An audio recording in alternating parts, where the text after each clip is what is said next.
By the way, I'm gonna buy the MacBook.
Hey guys, welcome back to the channel. Today I'm super excited to unbox and share my latest tech upgrade, the brand new MacBook Pro 16-inch in silver. Let's dive into the unboxing and talk about why I chose this configuration. I went with the Pro chip configuration packing a 14-core CPU and a 20-core GPU. This machine comes with 24GB of RAM, which is just right for everything I do, from coding and containerization to video editing. If you check the official website, you'll see this is the base configuration for the 16-inch model, already powerful enough for demanding workflows. For storage, I opted for 512GB of SSD. Now I know some of you might think that's a bit limited, but here's why it works for me. Most of my development tools and projects don't take up much space. And for larger data like archives and backups, I rely on my Synology NAS for external storage. It's a clean and practical setup that keeps my workflow seamless. Let's talk about the RAM. While 36GB or more is incredible, I realized I don't use its full potential, even when running multiple containers or editing high-resolution content. This 24GB configuration is perfect. It delivers exceptional performance while staying cost-efficient. It's all about getting what you need without overdoing it.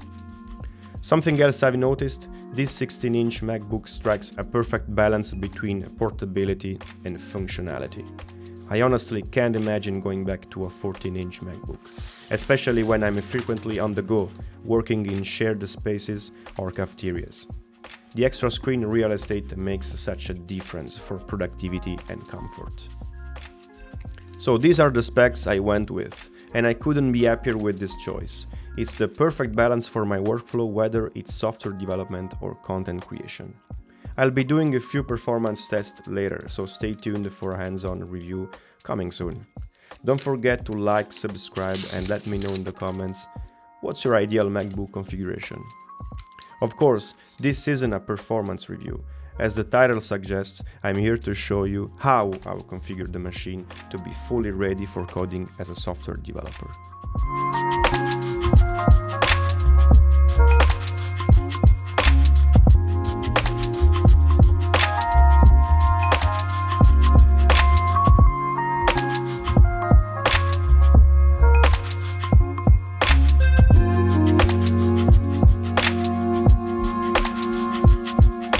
There it goes, the new MacBook M4 box has officially joined the family, sitting proudly on top of my M3 Max box.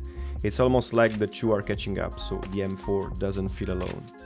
One thing I've always appreciated about Apple devices, especially MacBooks, is how easy and user-friendly the onboarding process is. It's something they consistently get right.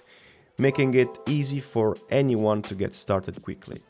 While I won't go into every single detail for the setup, here's a quick walkthrough of what I did to get this machine ready for action. First, I configured the language settings to match my keyboard layout, in this case Swiss French, which also includes Swiss German. However, I always prefer to keep the system language set to English. It's just a personal preference that works best for me. After that, I connected to Wi-Fi, set up my fingerprint for Touch ID, and decided to skip the card setup for later since it wasn't urgent. And just like that, within minutes, my MacBook was ready to go. Apple's onboarding experience continues to be one of the easiest and smoothest out there, which is a big reason why I keep coming back to their products.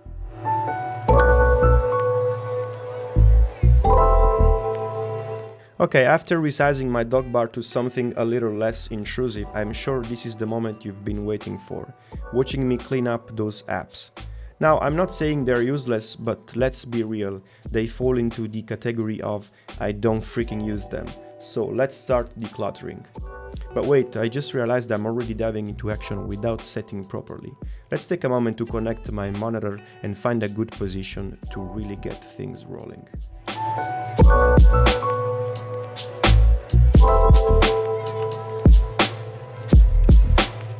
I don't consider Safari to be as bad as Windows Explorer is on Windows.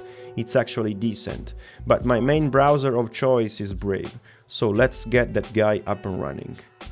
Now, something odd, I just noticed that Brave is showing everything in French, even though I've set the system language to English. I'm guessing it's detecting my Swiss French local IP address and automatically setting the default URL to the French version. For window tiling and resizing, I use the free app Rectangle. And by the way, don't worry, you will find the app names I mentioned in the video description, I promise. Rectangle is super cool, easy to use, and a total game changer when it comes to productivity. It lets me set up a few shortcuts for quickly moving windows between screens, no headaches, just smooth, seamless transitions.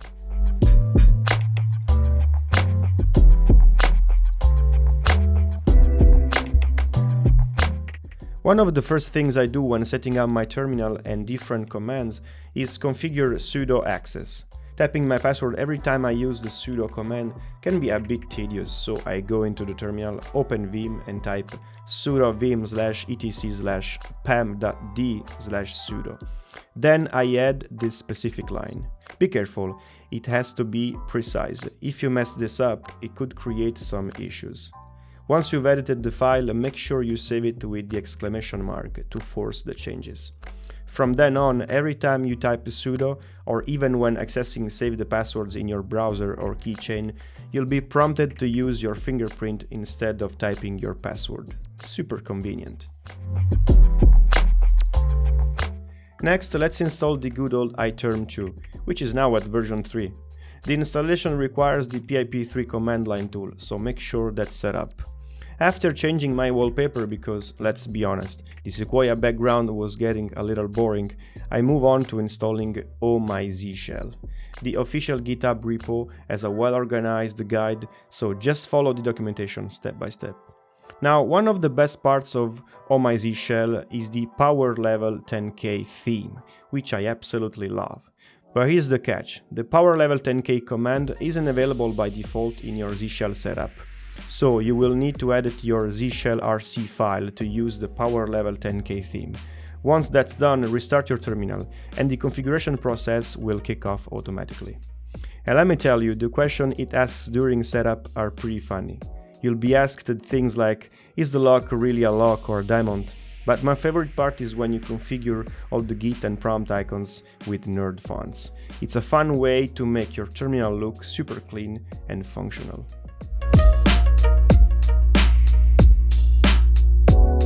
Let's move forward. Next, I installed Homebrew, which is an incredibly convenient package manager for macOS. but instead of using the standard method, I prefer the new installer, which you can find on the GitHub repos release page. The installer automatically sets up the correct installation path, which was a bit confusing when macOS Silicon came out because it used a different location compared to the Intel-based Macs. Right after installing Homebrew, I grab bat. It's basically the cat command with superpowers. I mean, it gives you well-formatted, colorful output, and I definitely prefer it over cat. But don't get me wrong, I still love cats, just not bats.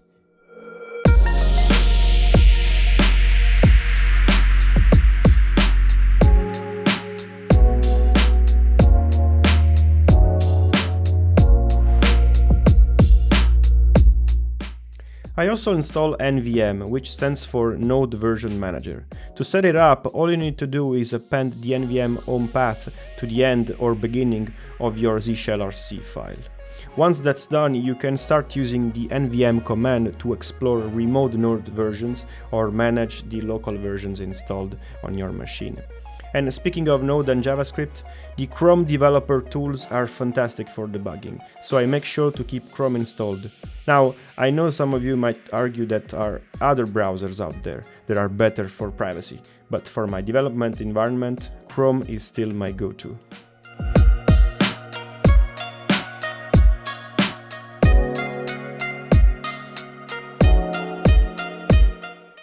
I remember a few years ago when I first installed ZShell and iTerm, I always made sure to install 3 main plugins for all my ZShell: auto suggestions, autocomplete, and syntax highlighting. Again, these need to be included in your zshellrc file. I especially love the auto suggestion plugin. It's a lifesaver. It suggests commands based on my history, helping me recall things I've typed before, and even suggesting commands I might not have the time to look up on Stack Overflow.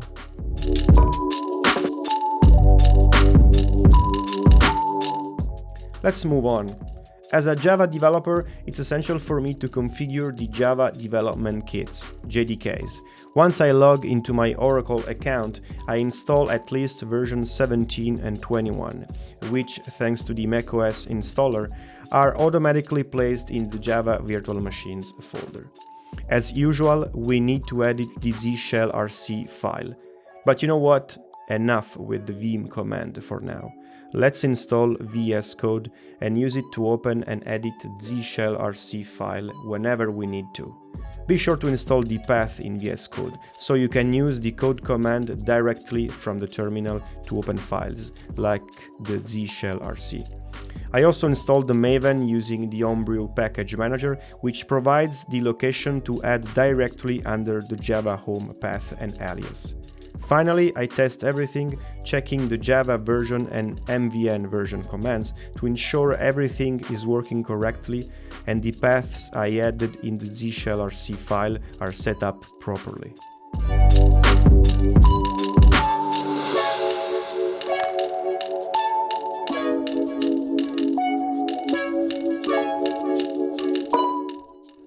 Before even installing and running one of the best IDEs for Java developers, I like to start by grabbing a demo app from Spring, compiling it with Maven, and ensuring that everything runs smoothly. Next, I install Obsidian, which is my go-to personal note-taking software that I use a lot. I also add Warp terminal to my list of tools, which really impresses me with its AI features and the smooth way it navigates through folders and paths. Additionally, I install Docker Desktop for Apple Silicon, which is a crucial part of my daily workflow for bootstrapping app containers that run as services or on the fly. One thing that's a bit odd though, it keeps prompting me to disable the Rosetta emulator, and honestly, I'm not really sure why. I recently bought a personal license for JetBrains IntelliJ, so I'm all set to dive into development with it as my favorite code editor. Once installed, I also remembered to set up a global Angular CLI. This allows me to quickly create Angular apps whenever I need to, since I'm also an Angular developer. When it comes to testing RESTful APIs, I recently came across an alternative to Postman called Bruno. I wanted to share it with you because it's a fresh take on API testing, and I'm curious to hear your thoughts on it. Honestly, I'm not sure if Bruno has really reinvented the wheel when compared to Postman, but it offers a different approach and is definitely worth trying out. That said, I still rely on Postman as my main tool for API testing. It's just such a reliable and feature-packed solution that it's hard to beat. Bruno may be new, but Postman has been my go-to for years, and it's hard to imagine switching completely. Last but not least, I have a few more tools that I regularly use. First, there is TablePlus, which is a great alternative to pgadmin for managing databases. It's clean, easy to use, and supports a wide range of databases. Then I also use Strongbox, a highly secure password manager that helps me keep all my private information safe, including secrets and sensitive data. And of course, there is DuckDuckGo, which is one of the best privacy-focused browsers out there. It has a slightly different interface and its own search engine, but trust me, you get used to it quickly. The privacy features are definitely worth the switch.